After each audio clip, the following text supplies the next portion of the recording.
एक बार फिर से आप सभी का स्वागत है आपके अपने YouTube चैनल मैथ मसाला पर। दोस्तों, आज हम एक बहुत ही महत्वपूर्ण टॉपिक जिसका नाम है कोशिका यानी सेल के साथ उपस्थित हैं। और आज हम सेल के बारे में पढ़ेंगे और साथ ही साथ ये भी समझेंगे कि सेल का आविष्कार किसने किया था। सेल से संबंधित जितने भी खोजकर्ता हैं, आविष्कारक, उनका भी नाम समझेंगे। और सेल होता क्या है, इसका आकार कितना होता है, सबसे बड़े सेल और छोटे सेल के बारे में भी समझेंगे। ठीक है, देखिए ये जो सेल चैप्टर होता है बहुत से छात्रों के लिए उबाऊ होता है, नहीं समझ पाते हैं। ठीक है, तो आज जो है हम पूरा का पूरा प्रयास करेंगे कि सेल क्या होता है, कैसे इसका निर्माण हुआ है। ठीक है, कौन कौन से कारक इसमें पाए जाते हैं, कौन कौन से कोशिकांग पाए जाते हैं, वो सारे इसमें हम समझने का प्रयास करेंगे।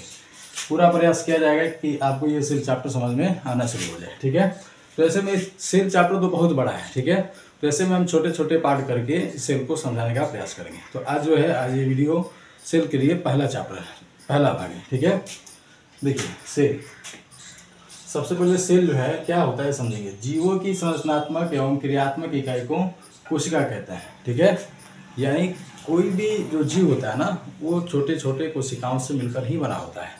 जैसे कोई दीवार है या घर मकान बनता है तो उसमें मुख्य रूप से क्या शामिल होता है, ईंट शामिल होता है। ठीक है, बाकी उसमें मसाला के रूप में आपको गिट्टी भी शामिल होता है, बालू शामिल होता है, सीमेंट शामिल होता है।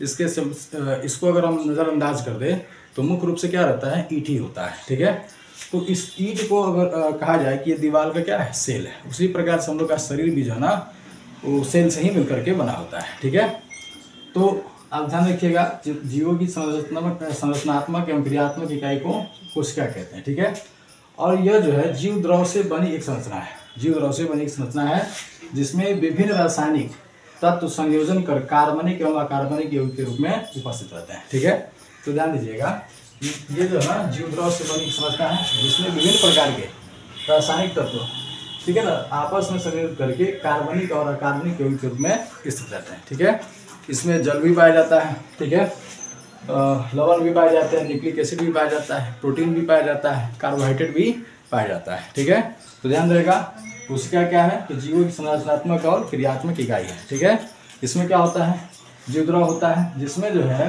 कार्बनिक और अकार्बनिक पदार्थ भी मौजूद होते हैं, खासतौर पे जल, लवण।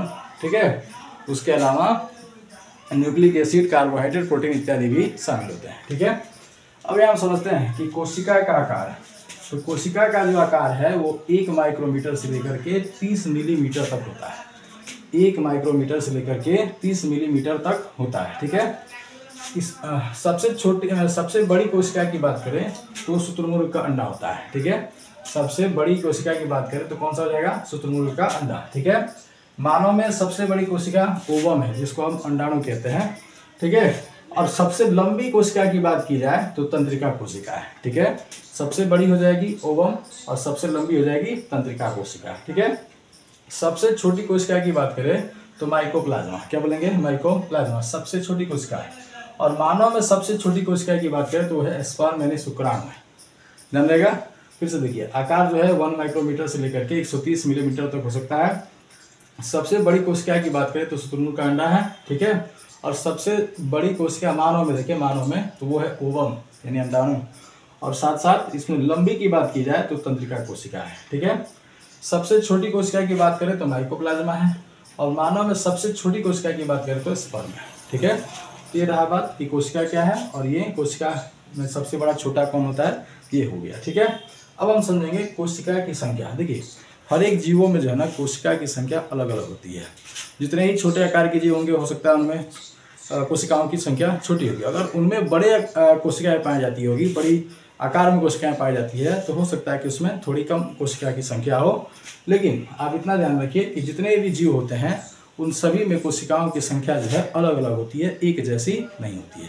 हालांकि कोशिका का जो बनावट होता है कई जीवों में एक जैसा ही होता है। ठीक है, कोशिका का जो बनावट होता है वो एक जैसा ही होता है लेकिन संख्या अलग अलग होता है। ठीक है, तो देखिए, संख्या के आधार पर देखेंगे तो एक कोशीय जीवों में कुछ जो जीव होते हैं जिनमें एक ही कोशिका होता है, उनका पूरा का पूरा शरीर जो है एक ही कोशिका से मिलकर बना होता है, वैसे जीवों को कहा जाता है एक कोशीय जीव। ठीक है, उनके जितने भी सारी क्रिया हैं, जैसे जनन हो गया, श्वसन हो गया, परिवहन हो गया, वो सारा का सारा एक ही कोशिका से ही संपन्न होता है। ठीक है, तो एक कोशीय जीव कहलाते हैं। और एक कोशीय जीव में जो नाम आता है उनका नाम अमीबा, और एक है पैरामीशियम और एक है क्लाइडोमोनास। ठीक है, अमीबा, पैरामीशियम और क्लाइडोमोनास जो है ये एक कोशीय जीव है। ठीक है, अब उसके बाद हम देखते हैं कि ऐसे जीव जिनमें कोशिका की संख्या बहुत ज़्यादा हो, एक से ज़्यादा हो। ठीक है, तो वैसे जीवों को कहते हैं बहुकोशीय जीव। उसमें आता है मानव, चूहा, चींटी, बंदर, हाथी भी है। ठीक है, तो इनको अगर छोड़ दिया जाए तो जितने भी जीव मिलेंगे, एक कोशीय को छोड़कर जितने भी जीव मिलेंगे वो सब क्या होंगे, बहुकोशीय जीव होंगे। मतलब सीधा सा बात है कि जो हमारे आंखों से दिखाई देते हैं स्पष्ट रूप से, वो सारे के सारे बहुकोशीय जीव होंगे। ठीक है, ऐसे भी इनको देखने के लिए हम लोग को माइक्रोस्कोप की आवश्यकता पड़ती है। तो ये माइक्रोस्कोप से दिखने वाले जीव अधिकांशतः जो होंगे एक कोशीय ही होंगे। उनमें कोशिका की संख्या बहुत कम ही होगी, लेकिन जो हम अपने आंखों से देख पाते हैं, नंगी आंखों से देख पाते हैं, उनको हम बहुकोशीय जीव में शामिल करेंगे। ठीक है, अब देखिए खोजकर्ता के बारे में समझिएगा। देखिए कोई भी चीज़ जो है कोशिका के विषय में जो खोजा गया है, उसमें उस खोज में सबसे ज़्यादा योगदान जो है माइक्रोस्कोप का है।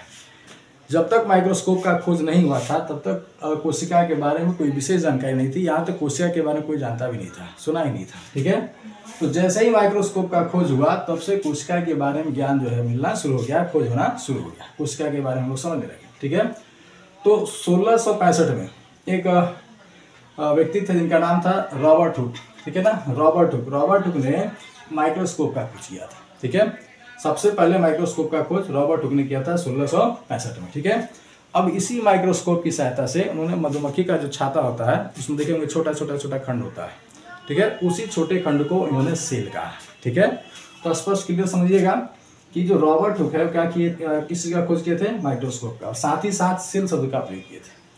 ठीक है, कहाँ देखे थे, तो मधुमक्खी का जो छत्ता होता है उसमें छोटे छोटे जो खंड होते हैं, घर जैसा होता है जिसमें मधुमक्खियाँ रहती है, उसको इन्होंने सेल कहा था। ठीक है, उसके बाद दूसरा नाम आता है लीवेनहॉक। देखिए लीवेनहॉक जो है ना, इसी माइक्रोस्कोप की सहायता से सेल के बारे में और स्टडी किए और उन्होंने जीवाणु और प्रोटोप्लाज्मा को देखा, प्रोटोजोआ को देखा। ठीक है, लीवेनहॉक ने किसको देखा, जीवाणु और प्रोटोजोआ को, किसकी सहायता से, माइक्रोस्कोप की सहायता से। ठीक है, तो अगला नाम आता है रॉबर्ट ब्राउन का। ठीक है, रॉबर्ट ब्राउन जो थे ये भी माइक्रोस्कोप की सहायता से, इसमें जो भी लोग थे लगभग माइक्रोस्कोप की सहायता से ही देखे थे, लगभग क्या पूरा का पूरा कहें।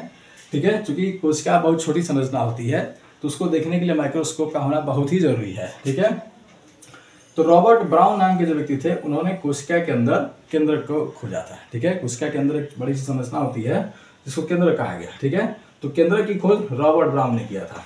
अब आता है पुरकिंजे जो है ना, उन्होंने प्रोटोप्लाज्मा या जीवद्रव कहिए, प्रोटोप्लाज्मा या जीवद्रव की बात होता है, उसका खोज पुरकिंजे ने किया था। ठीक है, अगला नाम आता है स्लाइडेन का। ठीक है, तो स्लाइडेन ने पादप कोशिकाओं की खोज की थी। ये माइक्रोस्कोप की सहायता से देखिए कि जो पेड़ पौधे होते हैं वो भी सूक्ष्म कोशिकाओं से मिलकर के बने होते हैं। ठीक है, तो इससे आपको याद रखना है कि जो स्लाइडेन थे वो पादप कोशिकाओं का खोज लिए थे। ठीक है, अगला नाम आता है स्लाइडेन एंड स्वान, दोनों मिलकर के एक सिद्धांत दिए थे जिसका नाम था कोशिका सिद्धांत। ठीक है, स्लाइडेन एंड स्वान ने क्या दिया था, कोशिका सिद्धांत दिया था। ठीक है, कोशिका सिद्धांत कुछ बड़ी बात नहीं है, इतना ही समझिए कि स्लाइडेन एंड स्वान ने कहा था कि जितने भी सजीव हैं, ठीक है ना, वो एक सूक्ष्म कोशिकाओं से मिलकर के बने हुए हैं। ठीक है, और उन्होंने ये बताया था कि जो कोशिका होता है वो संरचनात्मक और क्रियात्मक इकाई होता है। ठीक है, तो इसी बात को हम लोग कहते हैं कोशिका सिद्धांत, ध्यान रहेगा।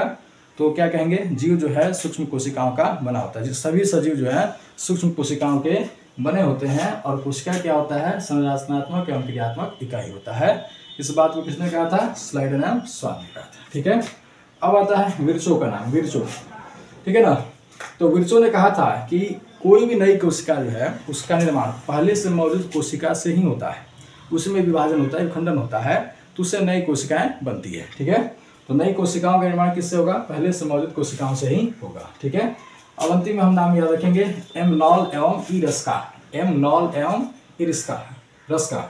तो ये दोनों आदमी का नाम लेंगे इलेक्ट्रॉन माइक्रोस्कोप के लिए। ठीक है, तो ये दोनों मिलकर के जो ना इलेक्ट्रॉन माइक्रोस्कोप का खोज किए थे, यानी जो पहले वाला माइक्रोस्कोप था उससे बहुत ज़्यादा अधिक पावर का माइक्रोस्कोप को, इसका खोज किसने किया था, एम नॉल और इरिस्का ने किया था। ठीक है, तो फिर आगे जो है इस माइक्रोस्कोप का प्रयोग होते गया और नई नई जानकारी जो है कोशिकाओं के बारे में मिलने लगी। ठीक है, तो एक बार फिर से इसको रिवीजन किया जाए। देखिए कोशिका क्या है, तो जीवों की संरचनात्मक एवं क्रियात्मक इकाई को कोशिका कहते हैं।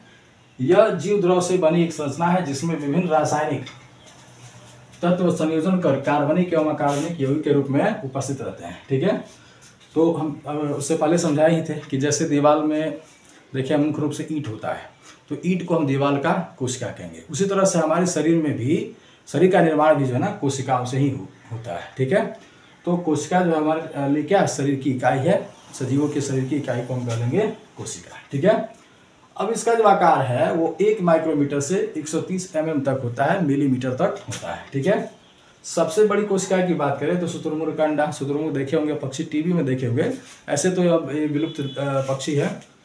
ठीक है, तो सबसे बड़ी कोशिका जो है शुतुरमुर्ग का अंडा है। ऐसे विलुप्त नहीं कहेंगे, कुछ जगहों पर भी पाया जाता है शुतुरमुर्ग। ठीक है ना, तो उसका जो अंडा होता है वो सबसे बड़ी कोशिका है। ठीक है, मानव में सबसे बड़ी कोशिका की बात करें तो ओवम है, और लंबी की बात करें तो तंत्रिका कोशिका है। ठीक है, सबसे छोटी कोशिका जो है वो माइक्रोप्लाज्मा है, और मानव में सबसे छोटी कोशिका है, मानव में सबसे छोटी कोशिका जो है वो स्पर्म है, शुक्राणु है। ठीक है, अब कोशिका की संख्या के बारे में बोले थे कि कोशिका की जो संख्या है सभी जीवों में अलग अलग होती है, एक जैसी नहीं होती है। ठीक है, तो कोशिका की संख्या के आधार पर देखे थे, संख्या के साथ साथ आकार भी अलग अलग होता है। ऐसा नहीं है कि हर जीव का जो कोशिका है एक जैसा होगा, आकार में एक जैसा होगा, ऐसा नहीं है। किसी में छोटा भी हो सकता है, किसी में बड़ा भी हो सकता है। तो संख्या के साथ साथ कोशिका का आकार भी अलग अलग होता है, एक जैसा नहीं होता है।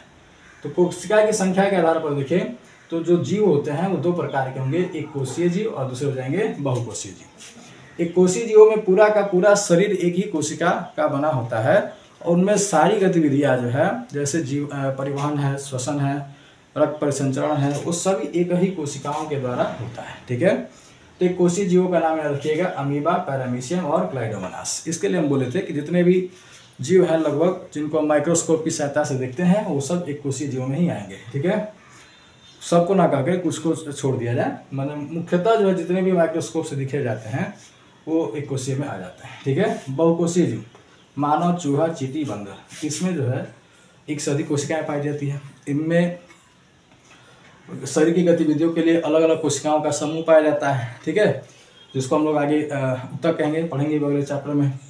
ठीक है, तो बहुकोशीय जीव में कौन आएगा, मानव, चूहा, चींटी और बंदर, और अन्य जीव भी आ सकते हैं। ठीक है, अब खोजकर्ता की बात करें तो खोजकर्ता में मैंने पहले बताया रॉबर्ट हुक के बारे में। ठीक है, जिन्होंने 1665 में माइक्रोस्कोप का खोज किया था। ठीक है, और माइक्रोस्कोप की सहायता से ही मधुमक्खी के छोटे छोटे छत्ते में छोटे जो छिद्र होते हैं उसको देखा, और उसको उन्होंने सेल कहा। ठीक है, सेल। दूसरा नाम याद रखिएगा, लीवेनहॉक। देखिए इन्होंने जीवाणु और प्रोटोजोआ को देखा था माइक्रोस्कोप की सहायता से। रॉबर्ट ब्राउन, इन्होंने केंद्र का खोज किया था। ठीक है, पुरकिंजे ये प्रोटोप्लाज्मा या जीवद्रव का खोज किए थे। स्लाइडेन पादप कोशिकाओं का खोज किए थे। स्लाइडेन और स्वान जो है कोशिका सिद्धांत दिए थे। ठीक है, उसका सिद्धांत के बारे में बताए थे कि जितने भी जीव हैं, सजीव हैं, वो सूक्ष्म कोशिकाओं से मिलकर बने होते हैं। ठीक है, इसी सिद्धांत को कहा गया कोशिका सिद्धांत, और इसी में बताया गया था कि जो कोशिका होता है वो जीवों की संरचनात्मक और क्रियात्मक इकाई होती है। ठीक है, विर्चो ने कोशिका के बारे में बताया था कि जो नई कोशिका होता है उसका निर्माण पहले से मौजूद कोशिकाओं के द्वारा ही होता है। ठीक है, अगला नाम जो था एम नॉल एवं इरस्का का था। इनके बारे में जो है ये कहा जाएगा कि इन्होंने इलेक्ट्रॉन माइक्रोस्कोप का खोज किया था, जो पहले वाले माइक्रोस्कोप की सहायता से बहुत ज़्यादा पावर का था। ठीक है, तो आज के लिए इस वीडियो में इतना ही। फिर अगले वीडियो में हम कोशिका की जो संरचना है उसके बारे में पढ़ेंगे। ठीक है, और अगर आपको लगता है कि ये वीडियो बहुत हेल्पफुल है या इससे आपको थोड़ा भी नॉलेज मिला हो, ज्ञान मिला हो, तो इस वीडियो को लाइक कीजिए, कमेंट ज़रूर कीजिए कि यह वीडियो कैसा लगा, इसमें कौन सी कमी रही। ठीक है, तो कमेंट ज़रूर कीजिए, और साथ ही साथ इस वीडियो को लाइक कीजिए, शेयर कीजिए, और हमारे इस चैनल को सब्सक्राइब कीजिए। धन्यवाद, जय हिंद।